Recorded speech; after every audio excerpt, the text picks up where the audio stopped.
And I was telling my guy here, man, if this real estate thing don't work out for him, that he could come out here and work with me, man.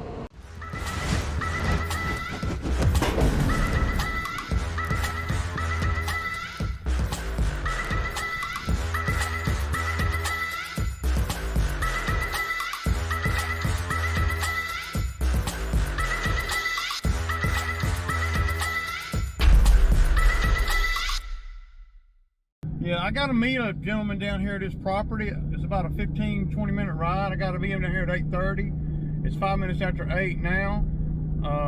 It's a brush cutting job. I think he said, well, it's 20 something acres, but he not all of it is brush cutting. He just bought the property. He wants to eventually build a house there. So and he wants to until then, he wants to, you know, clear some paths out, that kind of thing, where him and his kids can go down there and hang. So if somebody comes to me and says, "Hey Ray, I got a brush cutting job that's where I'm going now. That's 8 acres. You know, how much you charge to cut it?" I come down here like I'm going now. I'll look at it and I'll say, "Okay, I'll charge blah. I'll bring a skid steer down here, blah blah blah, and charge blah blah blah." What I ain't saying is that I'll be able to cut, you know, 25 or 30% of that with a lawnmower. Not a lawnmower I use on the daily, but a lawnmower like the one that surges. These are all things that are, you know, what I think about going into the season. Now, if that mower, if the surging mower was in great condition and I could get $3,500 to $4,000 for it, then I would have probably been done sold it. But it's gonna, for me to get that, I'm gonna have to put that in it, because I don't know what the hell's going on with it. The mechanics can't seem to figure it out, and when the dealer mechanics can't figure out what's wrong with the surging engine, I'm at a loss for words. I don't know what to do from that point on, because now my hands are tied. The only thing I know to do is to take it to another dealer. So that's what I'm going to do. And I got a copy of every dollar that I've ever spent on that lawnmower, of every invoice the dealer's ever done. So I'm not going to worry about the new dealer that I take it to. I'm not going to worry about them fixing stuff on it that don't need fixing.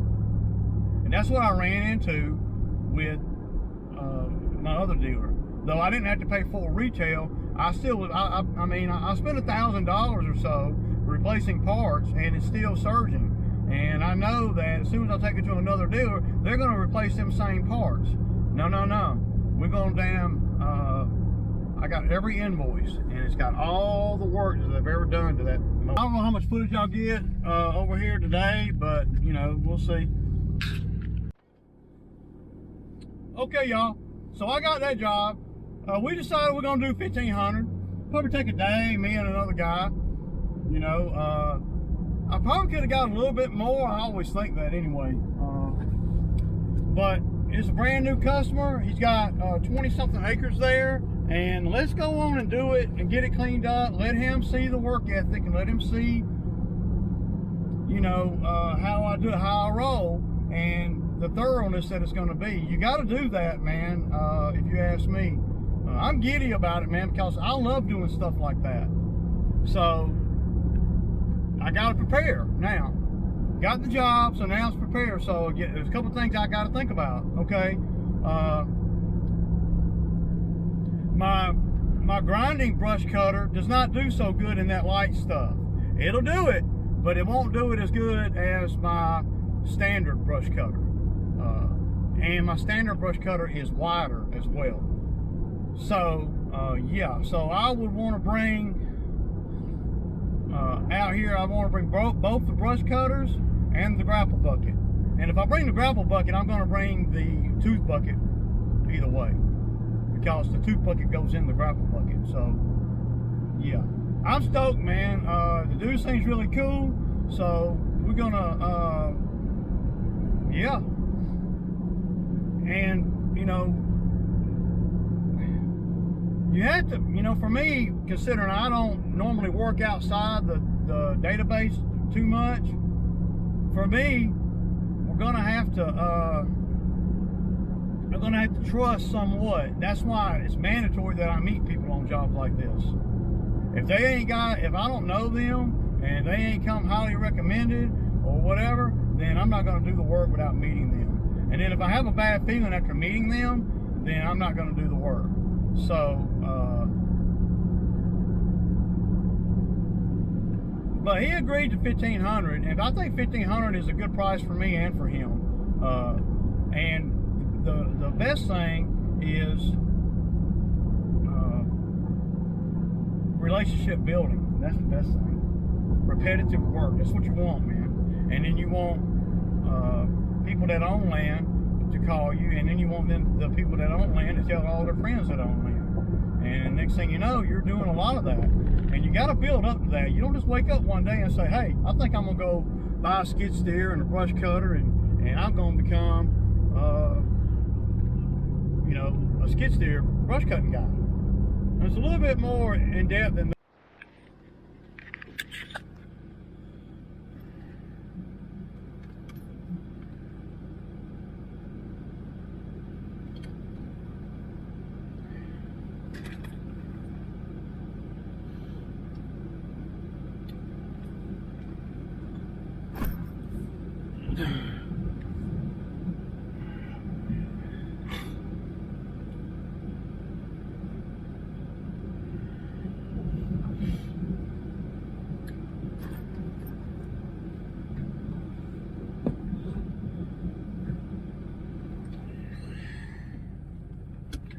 Okay, y'all, good morning. Monday morning, man.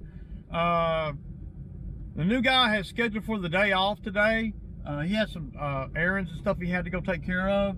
So, but we'll be back at it tomorrow.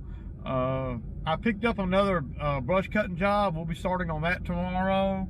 At $1,500 for a day, you know. Well, I didn't bid it by the day, but I'm thinking we can do it in a day. We better be able to. And I talked a little bit about it in the video yesterday that I never did edit. I sprained my ankle real bad, and my ankle's really swollen, so I haven't really felt like doing a whole lot of nothing. But, you know, you got to keep going, man. Yeah, my ankle's swollen up, man, pretty bad.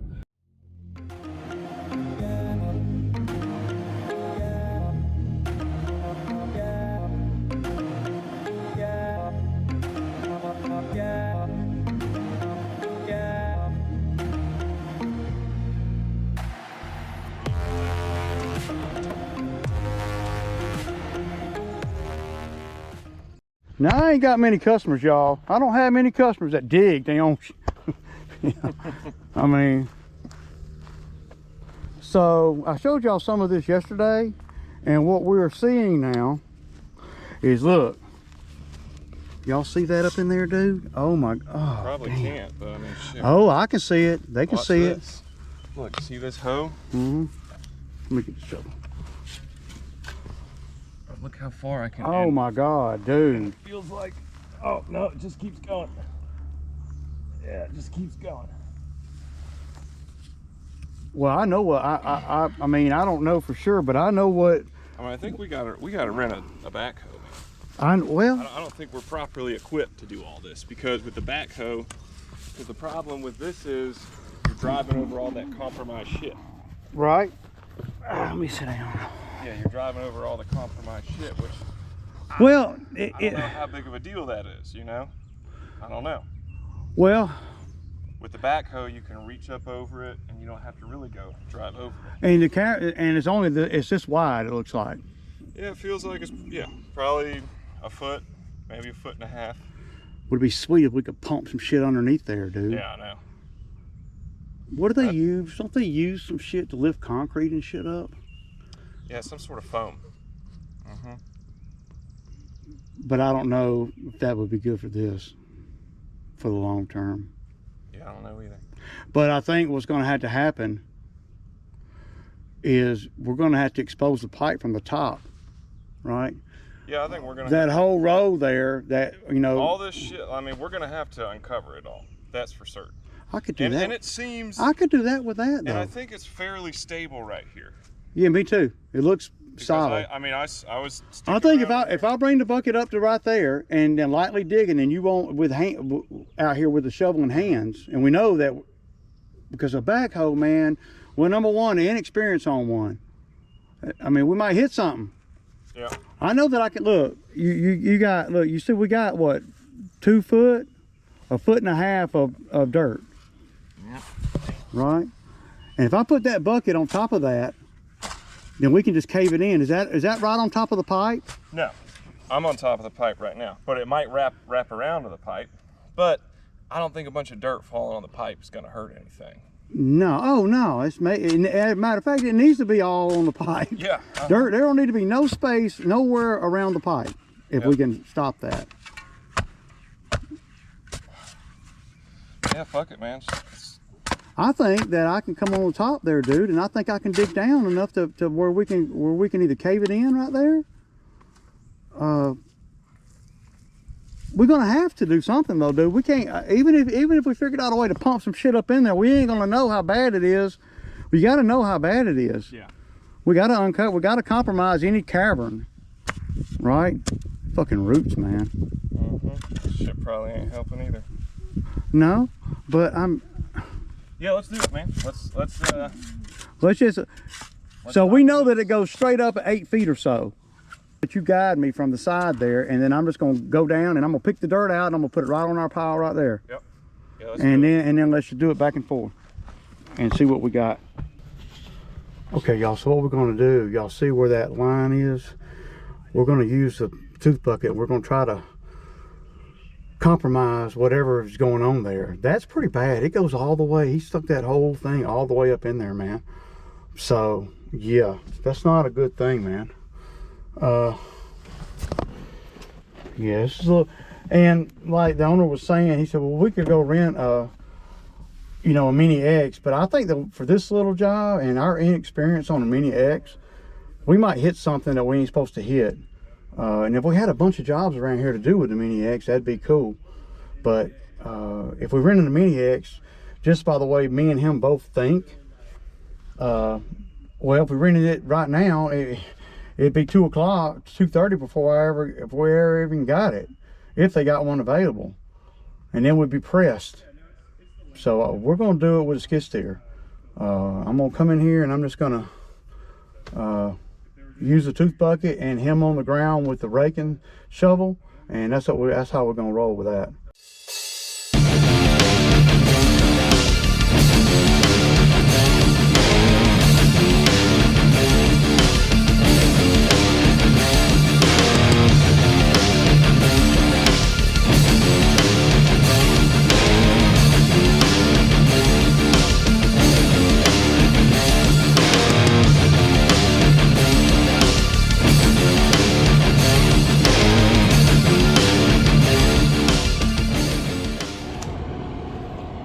So we pretty much got it caved in, y'all. Now we're just trying to, I bet Josh has one of those stamper things. I do. You got one? Where's it at? In the shed. You want it? That's how we can pack it. Yeah. So we got it caved in, and I started digging right here too, y'all. But there was no cave there. It wouldn't cave in, so pretty solid there. And I was telling my guy here, man, if this real estate thing don't work out for him, that he could come out here and work with me, man. So what we're thinking, y'all, and I don't know, and of course whatever y'all tell me to do, we're not going to do, because we're going to do it before I post the video. So I just want to throw that out there real quick. We're going to be putting concrete in here. Either whole bags, pouring it or something, just to kind of make it where it's harder for rodents to dig, you know? Be like a rodent trying to dig through gravel. See, that whole thing is moving when you hit that, dude. Yeah, well, that's why I'm doing this now. I wonder if there's another cavern in there.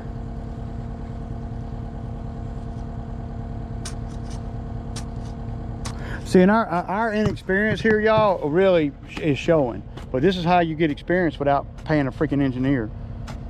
You know, being able to freaking, with common sense, we know that we need to freaking have no, you know, compromise of the dam. And we're probably going to, at some point, I don't know about today or not, we're probably going to extend that slab of concrete right there. whatever we need to do to make that happen. Because that piece of concrete moved pretty easy yesterday, didn't it? Yeah, it did. It just seems like the ground all around here is freaking, I don't want to say spongy, but echoes or whatever. It's like there's holes all underneath here. Muskrats. That's gotta be what it is. Muskrats or, yeah. Muskrats dug and then the water filled the holes. But we know the water's not going to hardly go this deep because of the overflow. It's not going to let it, right? I mean, the highest, I mean, look, the water kicks on, or the siphon kicks on when it gets to about here.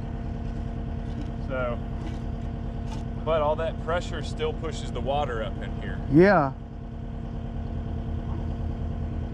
And as I was digging earlier. See, I'm seeing all the ground spongy right there. Oh yeah. Right where you stand, right there. Yeah. I'm seeing everything move, man. Damn. And where's the pipe at? You're right on the pipe right there. Yeah, pipe is right here. Right. And So does that little pipe go into the big pipe? Yeah. Does it go into the top of the big pipe? Could there be a hole or some kind of crack right there where it goes into the pipe at? That would bring water up this high. Yeah. Well, we'd have to. Can we expose that? Where that ties in? It's got to tie in right there. That's kind of what I'm thinking about doing right now. Yeah.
All right, y'all, so we got to the point of that's about all we can really do with this. It's almost Sammy time, but this looks pretty good, man. It's kind of sketchy right there around that concrete because there's a lot that we don't know about how the pond drainage system works and all, and we don't want to unelevate something or knock something that's lower than it's supposed to be, because all that kind of stuff makes a big difference. But it looks pretty good, man. I mean, it's not perfect. The power rake, I could power rake it and it'd be really good. But see where I step at right there, it's kind of spongy. But any of you guys got any knowledge of why it's so spongy, or will that get better? I think it'll get better. Yeah. Y'all can see my foot. See. But yeah, I'm over and out, man. You want to take me up to the shed? Yeah. All right, y'all. So, y'all saw what we did over there today, and I'm just helping my buddy out, man. You know, I really, I don't have to make a lot of money or nothing. I was just trying to help him out so he could get all that squared away. And I knew that he would need a machine over there to really do it and to be able to do it right. So, I'll tell you one thing though that's becoming a big pain in the butt, man, is my trailer, the length of my trailer, man. I'm gonna have to get a bigger trailer. That's probably gonna be the next thing I buy is gonna be a bigger trailer. I need a bigger trailer, man. I like 24 feet long. I mean, I can barely get 2 attachments on here with the machine. 18-foot trailer just ain't long enough, man. You know, my T190 wasn't that big. But weight-wise, it's fine. but there's just not enough floor space on there, man. You hate to buy a really big trailer and then only use it, you know, every now and then. Probably what I'll end up doing is I'll sell this trailer. I don't need two big equipment trailers. I'll sell this one and then turn around and buy one that's, you know, I like to get, I don't know, you know, I don't know how they come. I'd like to get one that's 24 foot, you know, or minimum 20 feet. 20 feet would be the minimum. But if you're gonna jump out there at 20 feet, you might as well try to get something a little bit bigger, man. Because 20 feet is only 2 more feet than what I got now. 2 more feet though would help a lot, big time. Tell you what, with the warm weather we're having, I'm up for a whole round of lawns. I mean, all the ones that are not Bermuda grass. But anyway, y'all, I'm tired, man, and yeah, we got done what I felt like we needed to get done.